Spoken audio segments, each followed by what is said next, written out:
ഞാൻ നിങ്ങളോടൊരു ചരിത്രം പറയാം. ഞാൻ എൻ്റെ വാക്കുകൾ അവസാനത്തിലേക്ക് കൊണ്ടുപോകാം. ഒരു ചരിത്രം പറയാം. 93 വയസ്സുള്ള ഒരാൾ, നിങ്ങളിത് ശരിക്കും കേൾക്കണേ. ഒരുപക്ഷെ നിങ്ങൾ മുമ്പ് കേട്ടിട്ടുണ്ടോ എന്ന് എനിക്കറിയില്ല. ഞാനിത് മുമ്പ് എവിടെയും കേട്ടിട്ടില്ല. ഞാനിത് വായിച്ചറിഞ്ഞതാണ്, മുമ്പ് ആരും പറഞ്ഞത് കേട്ടതല്ല. 93 വയസ്സുള്ള ഒരാൾ,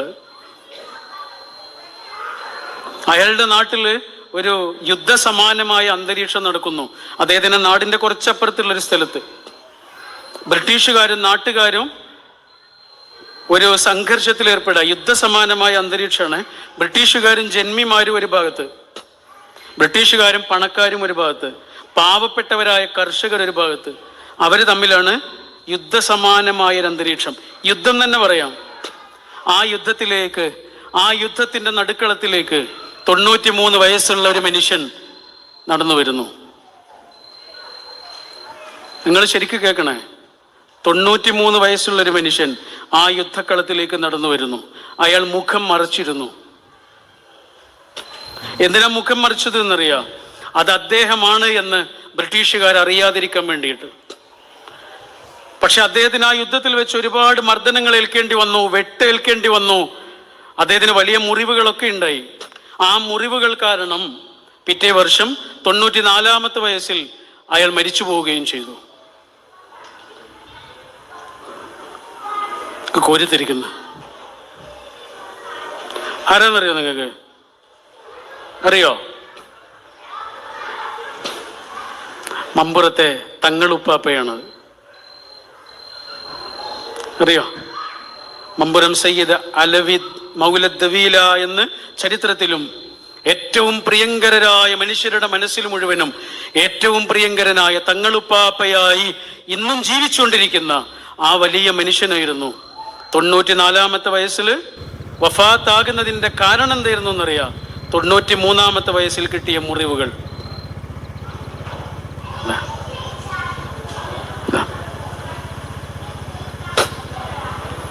ഒരു കാര്യം ഏറ്റെടുത്താൽ അതിൻ്റെ അവസാനം വരെയാണ്.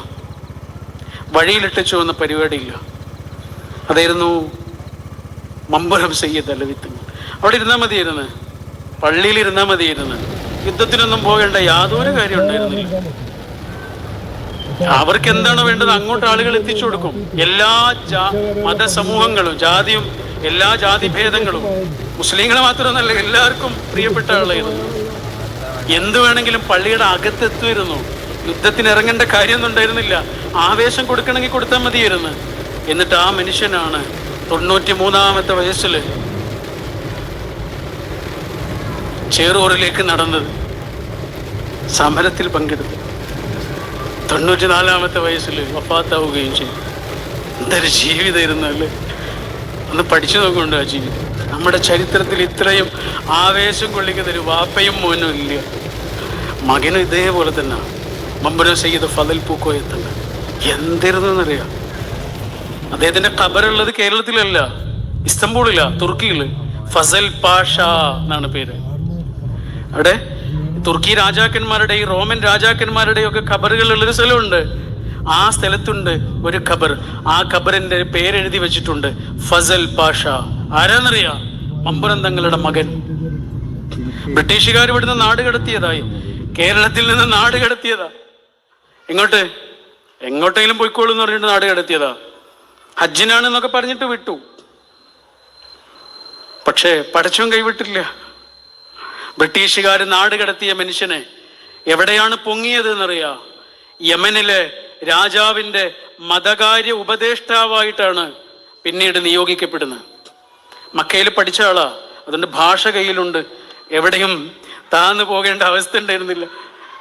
കഅബയിൽ ജോലി ചെയ്തിട്ടുണ്ട്, യമനിൽ ജോലി ചെയ്തിട്ടുണ്ട്, പിന്നെ ഈജിപ്തിൽ ജോലി ചെയ്തിട്ടുണ്ട്. അതുപോലെ ദൊഫാറിൽ, ഇവിടെ സലാലക്കടുത്ത് ദൊഫാർ എന്ന പ്രവിശ്യയുടെ ഗവർണറായിരുന്നു. അതെല്ലാം കഴിഞ്ഞിട്ടാണ് ഇസ്തംബൂളിൽ എത്തുന്നത്, ഈജിപ്തിൽ, തുർക്കിയിൽ എത്തുന്നത്. ഈജിപ്തിൽ പോയിട്ടുണ്ട്, തുർക്കിയിൽ എത്തിയിട്ടുണ്ട്. തുർക്കിയിൽ ധനകാര്യ വകുപ്പ് മന്ത്രിയായി മാറിയ ആളാ. ഇതൊരു ജീവിതം എന്നറിയാം. ഹിജാസ് റെയിൽവേ എന്നുള്ള വലിയൊരു പ്രൊജക്റ്റ് ഉണ്ട്. തുർക്കിയിൽ നിന്ന് മദീന വരെയുള്ള ഒരു റെയിൽവേ പാളമാണ്. അത് വിഭാവന ചെയ്ത തലച്ചോറിന്റെ പേരാണ് സയ്യിദ് ഫദൽ പൂക്കോയ തങ്ങള്. അത് നടന്നില്ല. ബ്രിട്ടീഷുകാരതിന് പാര വെച്ചിട്ട് നടന്നില്ല. മറ്റേ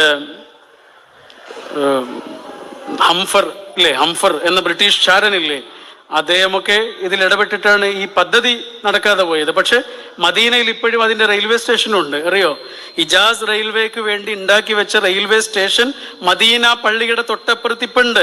ഇപ്പൊ അത് മ്യൂസിയം ആയിട്ടാണ് ഉപയോഗിച്ചുകൊണ്ടിരിക്കുന്നത്. ആരാ? സയ്യിദ് ഫളൽ പൂക്കോയ തങ്ങൾ.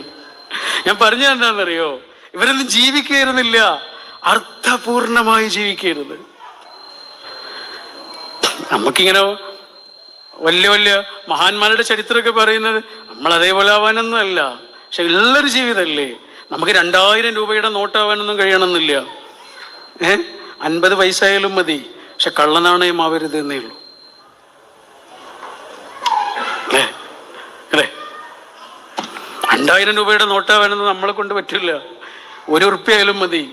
പക്ഷെ അതൊരു ഉറുപ്പ്യ ആയിരിക്കണം.